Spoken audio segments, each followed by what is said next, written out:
आजकल एक बाबा काफी चर्चा में बने हुए हैं और अपने काले या फिर कहिए जो भी हैं इनके कारनामे उसके कारण चर्चा में बने हुए हैं। इनका नाम है स्वामी चैतन्यानंद और श्रृंगेरी मठ से जुड़े संस्थान में यौन उत्पीड़न के आरोप लगे हैं। आखिर ये पूरा मामला क्या है, इसके बारे में बात करते हैं हम लोग। तो दिल्ली का Shri Sharda institute of Indian management and research इन दिनों यौन उत्पीड़न की वजह से चर्चा में है। करीब 2 महीने पहले कुछ छात्राओं ने स्वामी चैतन्यानंद सरस्वती पर आरोप लगाया था कि उन्हें पार्थ सारथी भी कहा जाता है, कि उस समय वे संस्थान के प्रबंधक थे। कर्नाटक के श्रृंगेरी शारदा पीठम से जुड़ा यह संस्थान इसी घटना के बाद सुर्खियों में है। स्वामी चैतन्यानंद सरस्वती पर आरोप लगने के बाद श्रृंगेरी पीठ, पुलिस और राष्ट्रीय महिला आयोग ने मामले पर संज्ञान लिया है। राष्ट्रीय महिला आयोग के बारे में भी याद रखिएगा आप लोग। इसकी स्थापना आप देखते हैं कब हुई थी। राष्ट्रीय महिला आयोग की बात कर रहा हूं मैं। 1900 जनवरी 1992 में गठित एक सांविधिक निकाय है ये, जरूर याद रखिएगा।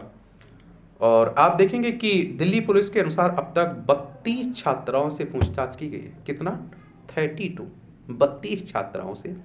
इनमें से 17 छात्राओं ने स्वामी चैतन्यानंद सरस्वती पर यौन उत्पीड़न, अशोभनीय भाषा का इस्तेमाल करने, डराने और जबरन छूने जैसे आरोप लगाए हैं।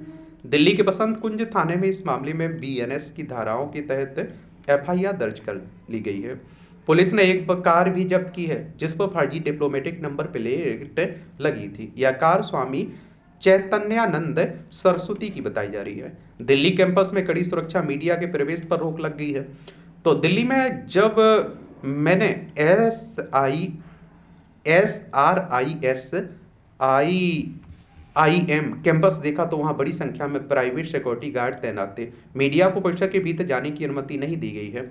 और आप देखते हैं कि गेट पर आप देखेंगे क्या, गेट पर आप देखते हैं कि कुछ पत्रकारों ने वीडियो बनाने की कोशिश की तो उन्हें रोक दिया गया। इसके बाद पुलिस पहुंची और बाहर से रिकॉर्डिंग करने की अनुमति दी गई। कैंपस के पास एक इमारत के गार्ड ने नाम ना बताने की शर्त पर बताया कि चैतन्यानंद केस के बाद इंस्टीट्यूट में तैनात गार्ड बदल दिए गए।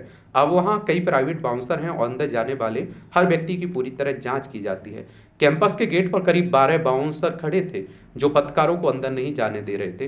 कैंपस से बाहर निकलते छात्रों से बात करने की कोशिश की गई तो वे पहले डरे, लेकिन बाद में नाम ना बताने की शर्त पर बातचीत की। एक छात्र और एक छात्रा ने बताया कि शारदा इंस्टीट्यूट में 100 से ज्यादा छात्र पीजी डीएम की पढ़ाई कर रहे हैं। इनमें ईडब्ल्यूएस के छात्र भी शामिल हैं। उन्होंने जानकारी नहीं दी, लेकिन माना कि कैंपस में इस समय काफी तनाव है। आखिर हुआ क्या था और कब? तो SRIS IIM ने 24 सितंबर 2025 को एक प्रेस नोट जारी किया जिस पर कार्यकारी निदेशक रामास्वामी पार्थ सारथी के हस्ताक्षर थे। इसमें स्वामी सरस्वती पर लगे आरोपों और संस्थान की ओर से उठाए गए कदमों का उल्लेख किया गया। प्रेस नोट में कहा गया कि जैसे ही कदाचार की जानकारी मिली, संस्थान उसकी मुख्य संस्था श्री शारदा पीठम श्रृंगेरी ने छात्रों की सुरक्षा न्याय सुनिश्चित करने के लिए तुरंत कदम उठाए। इसके अलावा ऑडिट में धोखाधड़ी, जालसाजी, चीटिंग और आपराधिक विश्वासघात जैसी कई गड़बड़ियां सामने आई।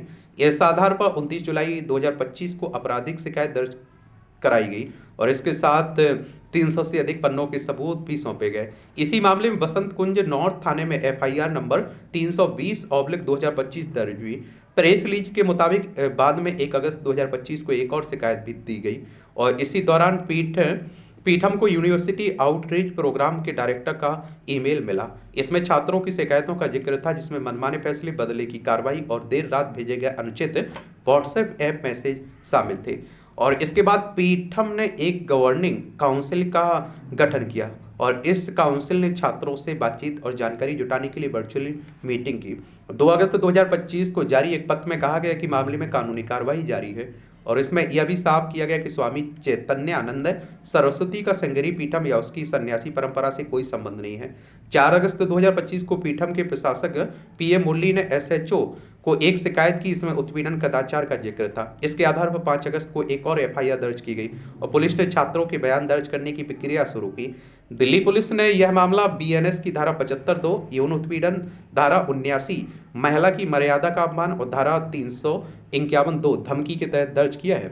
स्वामी चैतन्यानंद सरस्वती फिलहाल फरार हैं और उनके खिलाफ लुकआउट नोटिस जारी किया गया। 9 अगस्त 2025 को जारी एक बयान में बताया गया कि स्वामी चैतन्यानंद सरस्वती को डायरेक्टर और मैनेजमेंट कमेटी से हटा दिया गया है। बयान में ये भी कहा गया कि संस्थान में पढ़ाई पहले की तरह जारी रहेगी और छात्रों की सुरक्षा सबसे अहम प्राथमिकता है। संस्थान ने आश्वस्त किया है कि सभी छात्र सुरक्षित हैं। साथ ही RISIIM और पीठम ने कहा कि वे जांच में पूरी मदद कर रहे हैं ताकि न्याय सुनिश्चित हो सके। और कई तरह के अश्लील चैट की बात हुई है कि बेबी, इस तरह के आप देखते हैं, अपने पास बुलाने की भी बातें हो रही है। अब बात आती है कि स्वामी चैतन्यानंद सरस्वती आखिर कौन है। उड़ीसा में पार्थसारथी नाम से जन्मे स्वामी चैतन्यानंद खुद को धार्मिक गुरु बताते हैं। वे दिल्ली के बसंत कुंज स्थित Shri Sharda institute of Indian management के डायरेक्टर रह चुके हैं। उनका संबंध कर्नाटक के सेंगेरी शारदा पीठम से बताया जाता है। वे यह भी दावा करते हैं कि उनका यूनिवर्सिटी ऑफ शिकागो जैसे संस्थान से शैक्षणिक जुड़ाव रहा है। फर्जी नंबर प्लेट वाली कार का क्या मामला है। तो बसंत कुंज थाने में एक लाल वोल्वो कार खड़ी है। नंबर प्लेट अभी हटी हुई है, लेकिन बताया जा रहा है कि यह कार स्वामी चैतन्यानंद सरस्वती की है। दक्षिण पश्चिम दिल्ली की डीसीपी ऐश्वर्या सिंह ने बताया कि हमें अगस्त में शिकायत मिली, FIR दर्ज की गई और जांच जारी है। छात्राओं के बयान भी लिए जा रहे हैं। उन्होंने कहा कि चैतन्यानंद सरस्वती बसंत कुंज स्थित Sharda institute of Indian management में मैनेजर थे। अभी वह फरार है, उनकी तलाश की जा रही है। इंस्टीट्यूट के बेसमेंट से एक वोल्वो कार मिली है जिस पर संयुक्त राष्ट्र की फर्जी डिप्लोमेटिक नंबर प्लेट लगी है। इस धोखाधड़ी के मामले में अलग FIR दर्ज की गई। उन्होंने कहा कि पुलिस मामले की गंभीरता से जांच कर रही। फर्जी नंबर प्लेट यौन उत्पीड़न के लिए अलग अलग धाराएं लगाई गई। चूंकि शिकायत यौन उत्पीड़न से जुड़ी है, इसलिए और जानकारी साझा नहीं की जा सकती है। यह संस्थान क्या करता है, तो आप देखिए, क्या AICTE से मान्यता प्राप्त शारदा इंस्टीट्यूट पोस्ट ग्रेजुएट स्तर के मैनेजमेंट कोर्स कराता है। वेबसाइट के मुताबिक Sharda institute of Indian management को शंकर विद्या केंद्र चलाता है। यह केंद्र श्रृंगेरी शारदा पीठ से जुड़ा है। कर्नाटक के चिंगमंगलूर जिले में स्थित यह पीठ आदि शंकराचार्य द्वारा बनाया गया 4 प्रमुख अद्वैत मठों में से एक है। संस्थान का कहना है कि इंडियन वैल्यूज और मॉडर्न मैनेजमेंट की पढ़ाई के बीच संतुलन रखता है। सोशल मीडिया पोस्ट्स पर त्योहारों का आयोजन और कई कार्यक्रम दिखते हैं। स्टाफ ने बताया कि यहाँ AC क्लासरूम, बड़ी लैब्स और अन्य सुविधाएं भी है। राष्ट्रीय महिला आयोग ने क्या कहा है इस पर। राष्ट्रीय महिला आयोग ने इस मामले को स्वतः संज्ञान में लिया और अधिकारियों से 3 दिन के भीतर स्टेटस रिपोर्ट मांगी है। आयोग के बयान में कहा गया कि खबरों से पता चलता है कि आरोपी ने गलत भाषा का इस्तेमाल किया, अशोभनीय मैसेज भेजे और अनुचित बर्ताव किया। फैकल्टी और स्टाफ पर भी यह आरोप है कि उन्होंने छात्राओं पर उनके अवैध मांगे मान लेने का दबाव डाला। राष्ट्रीय महिला आयोग ने बताया कि कई पीड़ित छात्राएं EWS श्रेणी में स्कॉलरशिप पर पढ़ रही हैं। आयोग ने कहा ऐसे कमजोर हालत में रहने वाली छात्राओं का शोषण होना बहुत चिंता की बात है। DGP अमित गोयल ने कहा कि दिल्ली पुलिस की टीमें आरोपी को दिल्ली, हरियाणा, UP, राजस्थान, उत्तराखंड में तलाश रही है।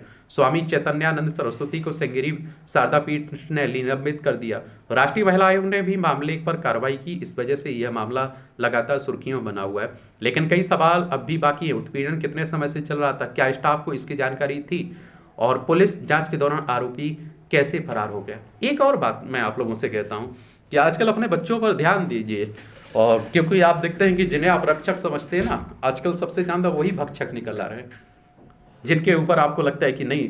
आप सोच के देखिए, एक टीचर का मैं कहता हूँ क्या रोल रहता है, या फिर संस्थान का मैनेजर है एक तरह से, या आप देखिए कोई धर्म गुरु है।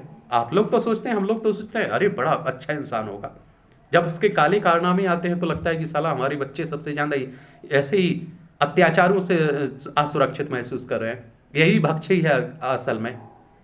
और अब हम क्या कह रहे हैं कि मतलब हमारे देश में ऐसे तथाकथित कई मिल जाएंगे आपको, जो बड़े सफेद दिखते हैं, और जब उनके काले कारनामे आते हैं तो अलग ही मामला रहता है। भैया क्या बोला जाए, आप लोग क्या सोचते हैं, अपनी राय बता सकते हैं आप लोग।